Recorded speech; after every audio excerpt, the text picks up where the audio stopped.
الحمد لله نحمده ونستعينه ونستغفره ونؤمن به ونتوكل عليه ونعوذ بالله من شرور أنفسنا ومن سيئات أعمالنا من يهده الله فلا مضل له ومن يضلله فلا هادي له ونشهد أن لا إله إلا الله وحده لا شريك له ونشهد أن سيدنا ومولانا محمدا عبده ورسوله أما بعد فأعوذ بالله من الشيطان الرجيم بسم الله الرحمن الرحيم ومن الناس من يقول آمنا بالله وباليوم الآخر وما هم بمؤمنين يخادعون الله والذين آمنوا وما يخدعون إلا أنفسهم وما يشعرون في قلوبهم مرض فزادهم الله مرضا ولهم عذاب أليم بما كانوا يكذبون وإذا قيل لهم لا تفسدوا في الأرض قالوا إنما نحن مصلحون صدق اللہ العظیم۔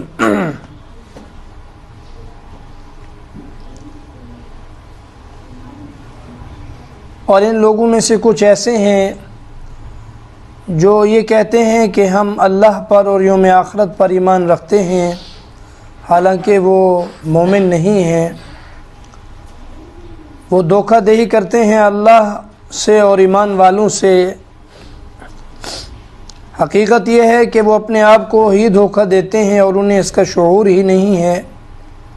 ان کے دلوں میں مرض ہے اور روگ ہے، اور اللہ اس مرض کو مزید بڑھاتے ہیں، اور ان کے لیے دردناک عذاب ہے اس وجہ سے کہ وہ جھوٹ بولتے ہیں۔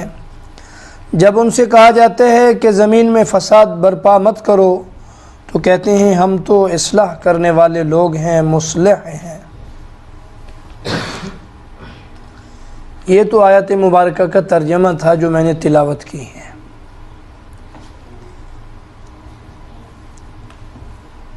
آیت مبارکہ کا پس منظر یہ ہے کہ سورہ بقرہ کے شروع میں لوگوں کو 3 حصوں میں تقسیم کیا گیا تھا۔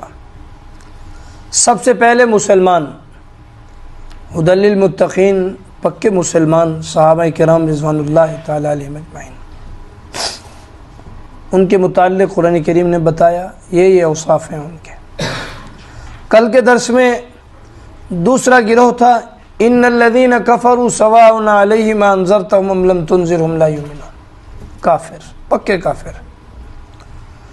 تیسرا گروہ منافقین کا ہے۔ ان آیات میں منافقین کا ذکر ہے۔ پہلے یہ سمجھ لیں کہ منافق کس کو کہتے ہیں؟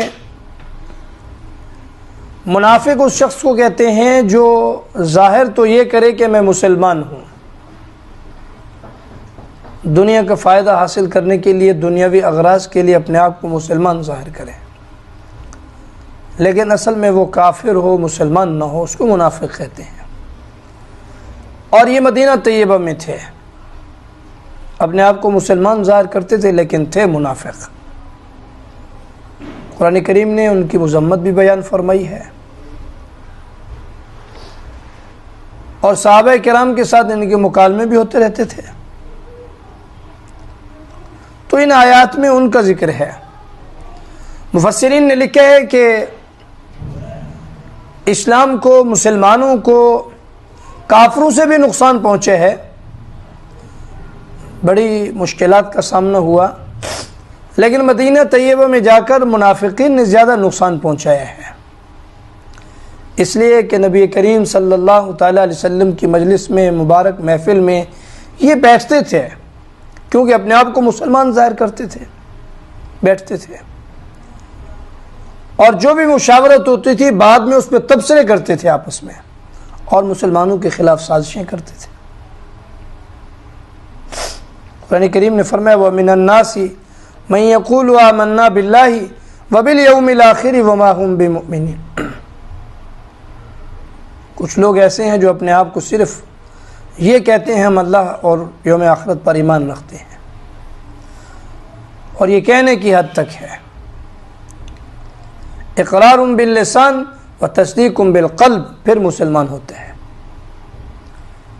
معلوم ہوتا ہے اقرار لسان سے، زبان سے کہتا پھرے، تصدیق قلبی نہیں ہے تو مسلمان نہیں ہے۔ تصدیق قلبی بھی ہونی چاہیے، اور یہ زبان سے تو کہتے تھے، قرآن کریم نے اس کی نفی فرما دی، فرمایا کہتے تو ہیں کہ ہم اللہ پر یوم آخرت پر ایمان رکھتے ہیں، وما ہم بمؤمنین،